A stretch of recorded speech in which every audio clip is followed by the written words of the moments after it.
அன்பானவர்களே, நம்ம இந்த வாழ்க்கையில் எல்லாத்தையும் நல்லா இருக்கணும்னா நல்லா இருக்க முடியாது. ஆனா எப்படி இருக்கலாம் தெரியுமா?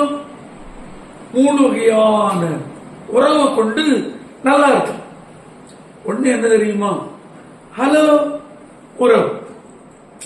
யாரு எவரை பார்த்தாலும், சண்டைக்காரன், பிடிச்சவன், பிடிக்காதவன், யாரை பார்த்தாலும் ஹாய், ஹலோ, குட் மார்னிங். இந்த உறவு இருந்தா ஒரு நல்ல முதிர்ச்சியான உறவு. இந்த உறவு எல்லாத்தையும் வச்சிருக்கணும். எனக்கு பிடிச்ச வேண்டுதான், எனக்கு தெரிஞ்ச வேண்டுதான், எனக்கு நல்லா இருக்க வேண்டுதான். முகத்தை நான் ஹலோ சொல்லுவேன், இல்லைன்னா முகத்தை வச்சுட்டு போவேன். அப்படின்னா வாழ்க்கை நல்லா இருக்காது.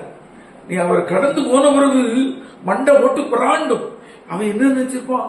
நம்ம ஹலோ சொல்லலையே, ஒரு சிரிக்கலையே, அவன் இப்படி நினைச்சிருப்பானோ, அப்படின்னு நினைச்சிருப்பானோ, இனி நினைச்சிட்டு இருப்பான். இதெல்லாம் கடந்து அடுத்த வேலையை பார்க்கணும். முதல் உறவு ஹாய், ஹலோ, குட் மார்னிங், வணக்கம் என்ற உறவு. 2வது உறவு என்ன தெரியுங்களா? அது செய்தி பரிமாற்ற உறவு. சொந்தங்களா இருக்கிறீங்க, அல்லது நண்பர்களா இருக்கிறீங்க, அல்லது ஒரு அலுவலகத்தில் வேலை பார்க்கிறீங்க. எல்லாரையும் பிடிக்கணும் என்பது அவசியம். ஆனா எல்லார்ட்டையும் சொல்ல வேண்டியது சொல்லணும். அந்த கருத்து சொல்ல வேண்டியது சொல்லப்பட்டது என்று சொன்னால் நல்லா. பல வீடுகள்ல அப்பேட இதை சொல்லிரு, அவங்க அம்மாட்ட இதை சொல்லிரு, பிள்ளைட்ட இதை சொல்லிரு, மூத்தவங்கிட்ட இதை சொல்லிரு, உங்க மாமியிட சொல்லிரு. அவன் வேற விதமா சொல்லி கொடுத்து விடுவான், குழப்பம் வந்துடும்.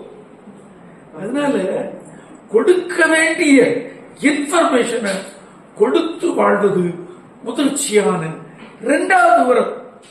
3வது உறவு தான் நெருக்கமான உறவு. அது நண்பர்கள்ட்ட இருக்கலாம், நல்ல அன்பர்கள்ட்ட இருக்கலாம், நல்ல கணவன் மனைவிட்ட இருக்கலாம், நல்ல உறவுகளிடம் இருக்கலாம். உண்மையிலேயே நம்ம பாதுகாப்பாங்க. சண்டை போட்டு பிரிஞ்சு போனாலும் நம்மளை பற்றி தப்பா சொல்ல மாட்டாங்க. இந்த முதிர்ச்சி இருந்தாதான் அவங்கிட்ட நீங்க நல்லத, உங்க விருப்பத்தை, நடந்தத, உணர்வுகளை பரிமாறணும்.